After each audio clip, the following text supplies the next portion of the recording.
Hello दोस्तों, आज हम लोग टॉपिक स्टार्ट करने वाले हैं शेड्यूलिंग। तो शेड्यूलिंग बेसिकली क्या होता है, जब हम मल्टी प्रोग्रामिंग अपने सिस्टम पे करते हैं तो हमें शेड्यूल करना होता है कि कौन सा प्रोसेस, कौन सा प्रोग्राम सबसे पहले सीपीयू को यूटिलाइज़ करेगा और फिर उसके बाद कौन सा प्रोग्राम यूटिलाइज़ करेगा। तो in multi programming system the operating system schedule the process on the CPU to have the maximum of it, मतलब हम सीपीयू का अपने मैक्सिमम से मैक्सिमम यूज़ कर सकें, हमारा सीपीयू आइडल ना रहे, हर एक प्रोसेस को चांस मिले अपने आप को एग्जीक्यूट करने के लिए। तो इस प्रोसीजर को हम बोलते हैं सीपीयू शेड्यूलिंग। सीपीयू शेड्यूलिंग की ज़रूरत क्यों होती है? क्योंकि हमें डेडलॉक नहीं चाहिए होता है। डेडलॉक क्या होगा? जब हर एक प्रोसेस रिसोर्स के लिए वेट करेगा, उसे मिलेगी नहीं रिसोर्सेज, तो वो क्या होगा, रनिंग स्टेट से वेट स्टेट में चला जाएगा। तो हम ऐसा नहीं चाहते हैं, तो हम क्या करेंगे, हम चाहते हैं कि हर एक प्रोसेस को प्रॉपर टाइम मिले अपने रिसोर्स को यूटिलाइज़ करने का, सीपीयू को यूज़ करने का। तो इसके लिए हमें क्या लाया है, scheduling algorithm.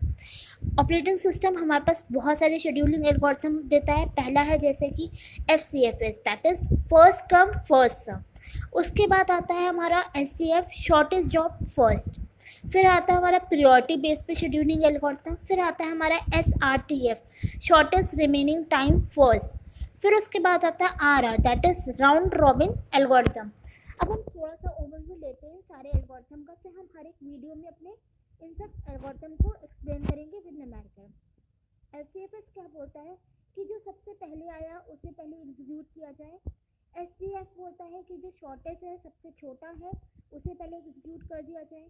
Priority scheduling algorithm बोलता है कि जो हमें अपने प्रोसेस एग्जीक्यूट करने हैं वो उनकी प्रियोरिटी के बेसिस पे करने हैं। फिर आता है हमारे पास शॉर्टेस्ट रिमेनिंग टाइम फर्स्ट, तो कहता है जिसका सबसे कम टाइम अभी रिमेन है बर्स्ट टाइम, उसके बेसिस पे हम उसे एग्जीक्यूट करें। अब बात आती है राउंड रॉबिन की। राउंड रॉबिन क्या कहता है, हमें एक टाइम क्वांटम दे देता है, उस टाइम क्वांटम में हर एक प्रोसेस को रन होना होता है। अब हमारा पर्पस क्या है शेड्यूलिंग एल्गोरिथम को? तो पहला है maximum of CPU utilisation. Maximum CPU utilisation से मतलब है कि हमारा सीपीयू का सबसे ज़्यादा यूज़ हो और वो आइडल ना रहे। Second, fair allocation of CPU, मतलब हर एक प्रोसेस को सीपीयू अलॉट हो, उसके रिक्वायरमेंट के हिसाब से कोई पार्शियलिटी ना हो। अब बात आती है maximum throughput. Throughput actually basically होता है कि हम किस रेट से अपने प्रोडक्शन कर रहे हैं, किस रेट से हम किस प्रोसेस को रन कर रहे हैं, अपने सीपीयू को यूटिलाइज कर रहे हैं। तो हमें ऑब्वियसली हमें चाहिए होगा कि हमारा मैक्सिमम हो। अब बात आती है minimum turn around time. Turn around time क्या होता है कि हमारा प्रोसेस कब एंटर हुआ और प्रोसेस कब अपना काम कंप्लीट करके गया। तो ये हम चाहते हैं कि वो मिनिमम टाइम रहे, उसे बहुत देर तक वेट ना करना पड़े। अगर वो ज़ीरो पे आया और एग्जीक्यूट बहुत ज़्यादा देर पे हो रहा है, तो हम चाहते हैं कि वो ऐसा ना हो, वो जब आया है उसका तुरंत ही वो एग्जीक्यूट हो। अब बात होती है वेटिंग टाइम की। रिसोर्स नॉर्मली है, प्रोसेस एंटर हुआ है तो उसे बहुत ज़्यादा टाइम वेट ना करना पड़े अपने किसी भी रिसोर्स के लिए या सीपीयू के लिए, तो हम चाहते हैं कि ये मिनिमम हो। लास्ट हमारा है रिस्पॉन्स टाइम। तो रिस्पॉन्स टाइम कहता है कि जब हमारा प्रोसेस एग्जीक्यूट होना स्टार्ट हुआ, आया कब और उसे स्टार्ट कब करना शुरू किया अपना काम, तो हम चाहते हैं कि वो भी सबसे कम ही हो, मिनिमम हो। ठीक है, अब इसके बाद हम स्टार्ट करते हैं FCFS शेड्यूलिंग। जैसा कि मैंने पहले बोला था कि FCFS शेड्यूलिंग जो होता है फर्स्ट कम फर्स्ट सर्व, तो जो सबसे पहले आया है उसे एग्जीक्यूट करना। और इसके लिए हमें क्या चाहिए होता है, एक रेडी क्यू में जो हमारे सबसे पहले आया होगा। ऑब्वियसली कि प्रोसेस जब रेडी होता है एग्जीक्यूशन, तो वो रेडी क्यू में रहता है। अगर हमारा ऐसा हो गया, कोई कंडीशन ये हो गई कि दोनों प्रोसेस का जो है एक साथ आए और दूसरी चीज़ उनकी जो एग्जीक्यूशन का जो टाइम लिमिट है वो भी सेम है, तो इस केस में हम क्या करते हैं, जिस प्रोसेस आईडी की स्मॉलेस्ट होता है उसे एग्जीक्यूट करते हैं। ठीक है, एडवांटेज क्या है इस एल्गोरिथम का कि इसके लिए हमें क्यू डाटा स्ट्रक्चर की ज़रूरत होती है। दूसरी चीज़, ये स्टार्वेशन कंडीशन में जाता है। स्टार्वेशन कंडीशन क्या, कोई प्रोसेस आया है, एंटर हुआ है और उसे बहुत देर तक वेट करना पड़ा अपने आप को एग्जीक्यूट करने के लिए, तो उसे बोलते हैं स्टार्वेशन कंडीशन। बट हाँ, एक इसका डिसएडवांटेज ये है कि कॉन्वे इफेक्ट। कॉन्वे इफेक्ट क्या होता है कि ऐसा भी हो सकता है कोई स्मॉलर प्रोसेस है, ठीक है, उसका बर्स्ट टाइम कम है, लेकिन उससे पहले एक हाईएस्ट बर्स्ट टाइम वाला प्रोसेस आ गया, तो स्मॉलर वाले को बहुत ज़्यादा टाइम वेट करना पड़ता है। तो इस केस में हमारा थोड़ा सा सीपीयू मतलब प्रोसेस को वेट करना पड़ता है और सीपीयू को थोड़ा यूटिलाइजेशन कम हो जाता है। तो इस इफेक्ट को हम बोलते हैं कॉन्वे इफेक्ट। अब हम लोग स्टार्ट करते हैं न्यूमेरिकल से। ठीक है। तो हमारे पास हैं 5 process P1, P2, P3, P4, 5। अब हमारे पास हर एक प्रोसेस का अराइवल टाइम दिया है और बर्स्ट टाइम दिया हुआ है। अब हमें अपने क्वेश्चन में क्या निकालना होता है, टर्न अराउंड टाइम और waiting time. Turn around time होता है हमारा जब हमारा प्रोसेस बाहर जाएगा, माइनस ऑफ अराइवल टाइम कब वो एंटर हुआ है। वेट टाइम होता है turn around time minus of burst time. अब इस जो हमें प्रोसेस की लिस्ट दी गई है, ये जो हमें प्रोसेस की लिस्ट दी गई है, इसके लिए हम ग्रांट चार्ट बनाते हैं। ठीक है, तो हम स्टार्ट करते हैं। ठीक है, तो प्रोसेस हमने देखा कि प्रोसेस P3 जो था वो उसका 0 अराइवल टाइम था, तो हमने पहले प्रोसेस P0 बनाया। ठीक है, तो प्रोसेस P0 का जो हमारा बर्स्ट टाइम है वो है 2। तो हमारा जो यहाँ पे प्रोसेस P3 स्टार्ट हुआ वो 0 से 2 तक स्टार्ट हुआ है।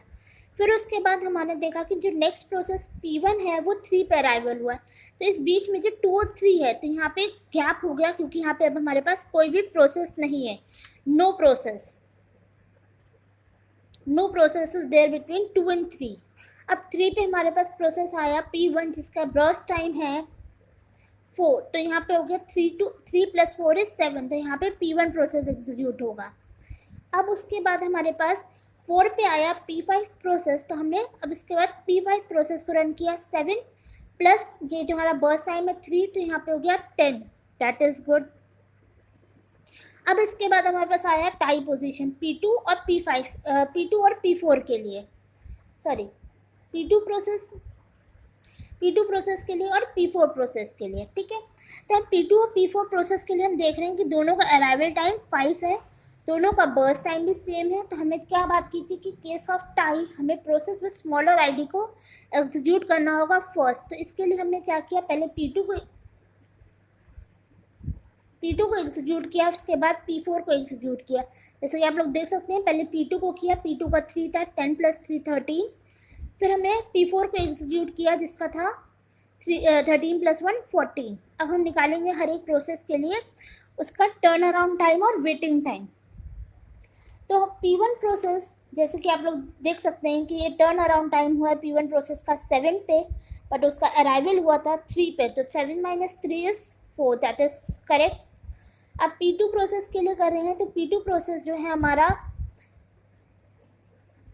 13 पे इसका ख़त्म हुआ है, लेकिन इसका अराइवल जो था वो 5 था। तो 13 - 5 = 8।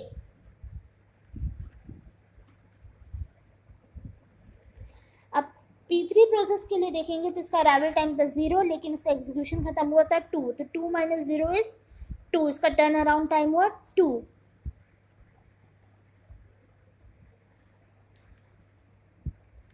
अब बात होती है P4 प्रोसेस की, अराइवल टाइम है 5 और इसका एग्जीक्यूशन जो ख़त्म हुआ है वो 14, that is 14 - 5 = 9।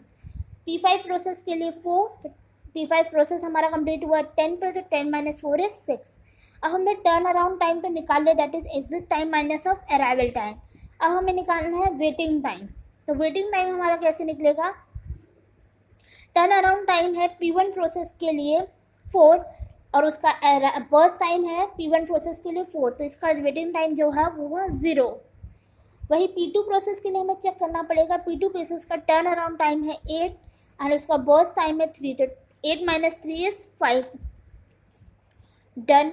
Then P3 process के लिए चेक करेंगे। P3 प्रोसेस के लिए हमारा टर्न अराउंड टाइम है 2 and the burst time is 2। 2 - 2 = 0। फिर हम P4 प्रोसेस के लिए बात करेंगे। P4 प्रोसेस का टर्न अराउंड टाइम है 9 एंड इस burst time is 1। 9 - 1 = 8। P5 process के लिए टर्न अराउंड टाइम है 6 एंड इसका बर्स्ट टाइम है 3। 6 - 3 = 3। अब हमें निकालना है average turn around time and the average waiting time, that is 4 + 8 + 2 + 9 + 6 divided by 5 = 5.8. You can check it and it's 0.5083 average waiting time, that is 3.2. I hope your concept are clear for this FCFS algorithm.